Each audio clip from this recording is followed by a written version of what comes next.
In this video, I'll provide a review of my stock portfolio and the dividends I received over June and July. I'll discuss any stocks that are bought or sold, and I'll also review my income and expenditure for my rental property investments. I've not had chance to make any videos recently just due to things being a bit hectic since the lockdown restrictions ended, where I've just been really busy attending rearranged events and seeing friends and family. I was also ill with COVID too, but I'm perfectly fine now. And I still have quite a few weddings to attend this month, but hope to get back into making more videos very soon. My stock portfolio currently stands at £28,374.23 invested. My overall portfolio is in the green, but as a dividend investor, I don't really care much about the market value of my holdings, as it's my intention to never sell. I'm only interested in the income that the portfolio generates through dividends. My investing strategy is very simple, which is to consistently buy and hold good companies for the long term and reinvest all dividends. I will sell stocks to restructure the portfolio, but never to actually take money out of the portfolio.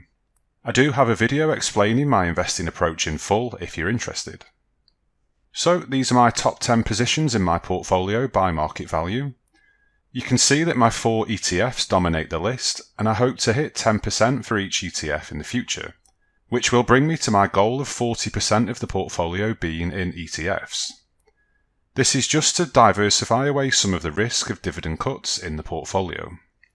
Then you can see that I just have some large blue chip companies making up the rest of the list.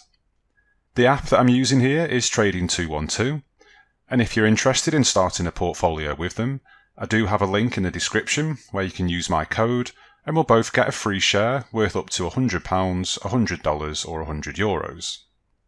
I try and invest around £250 to £500 each month as a minimum, and this graph shows how my total amount invested has grown over time. You can see that I am quite consistent when it comes to investing each and every month, and this is something that I want to carry on into the long term. I have managed to do this by first of all increasing my income. So I completed my CIMA accountancy qualification a year or so ago, which meant that I got a nice 5-figure pay rise. And I also have a budget that I stick to each month. If you can dollar cost average, then this smooths out any price volatility over the long term. There was a steep increase in my invested amounts early on. This was just due to me investing my savings that was sat in a bank account, earning around 0.2%. But since then, it's been more of a case of adding little and often. You can see that I have actually added around £1,400 over July, which is one of my largest months for a while. The last couple of months has again seen me add to my positions within my portfolio, and I've spent around £722 in June and around £1,400 in July, as previously mentioned. So in June, I got 8 shares of the HDLG ETF, 1 share of Disney, 4 shares of Realty Income. I did a stock review video on Realty Income if you'd like to check that out, and 5 shares of Verizon. Then in July, I got 20 shares of BAE Systems, 25 shares of Aviva, 9 shares of the HDLG ETF, 6 shares of the VHYL ETF, 8 shares of the VOOC ETF, 4 shares of the VUSA ETF, and 2 shares of Disney. There have been no sales over June or July, so this means that the overall yield for my portfolio as a whole currently sits at 3.4%, which equates to around £897.39 per year in predicted dividends, or £74.78 per month. In June, I actually received £83.38 in dividends from 15 different stocks, and in July I received £71.95 from 9 different stocks. There will always be a discrepancy between my actual dividends received and my predicted dividends, just due to the timing of me purchasing shares and being eligible through the ex-date of the dividends.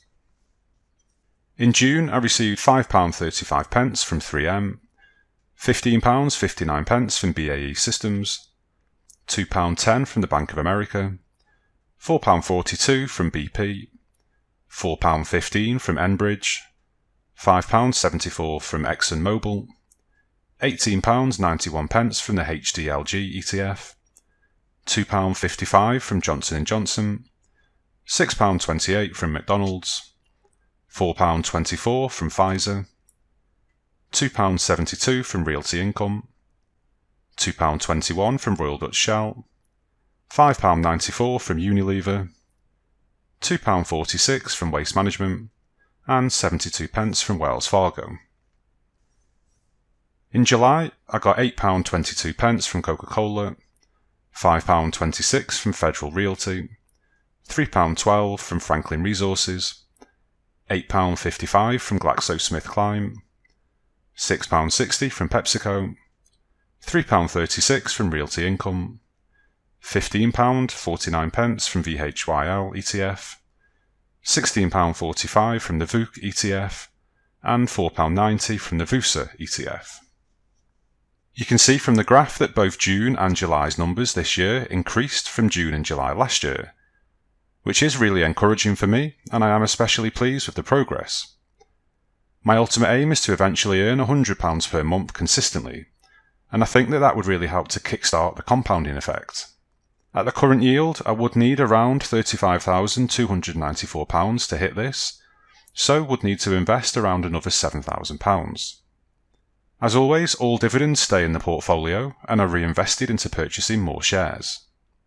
My portfolio has earned a total of £984.95 in dividends since I made my first share purchase in December 2019. By reinvesting the dividends, this has increased my portfolio from £27,389.28 to £28,374.23, which is a growth rate of around 3.6% so far. I do expect this percentage to get larger over time as more dividends are received and then reinvested. I also invest in real estate and currently own 2 buy-to-let properties. I have a 1-bedroom apartment which is tenanted for £700 per month, and a 2-bedroom apartment which is tenanted for £800 per month. So what did the finances look like over June and July for the properties? With both apartments being tenanted, I received a total of £1,500 in rental income for both months. I use a management company to look after my properties, so this cost £170.40 per month. And then the mortgages were £230.61 for the 1-bedroom and £300.20 for the 2-bedroom each month.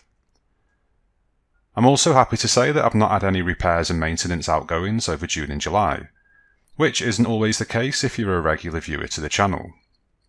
So this leaves a profit each month of £798.79. If we add up my dividend income and my rental income, this gives me a profit of £882.17 in total for June, and a profit of £870.74 for July. I hope that you found this video interesting and informative, and I hope it's given you inspiration and ideas for your own personal finances. If you have, please like the video and subscribe to the channel to make sure that you don't miss out on any future monthly reviews. Let me know what you think in the comments section below. Thanks again for watching, I really do appreciate it, and I'll see you in the next video.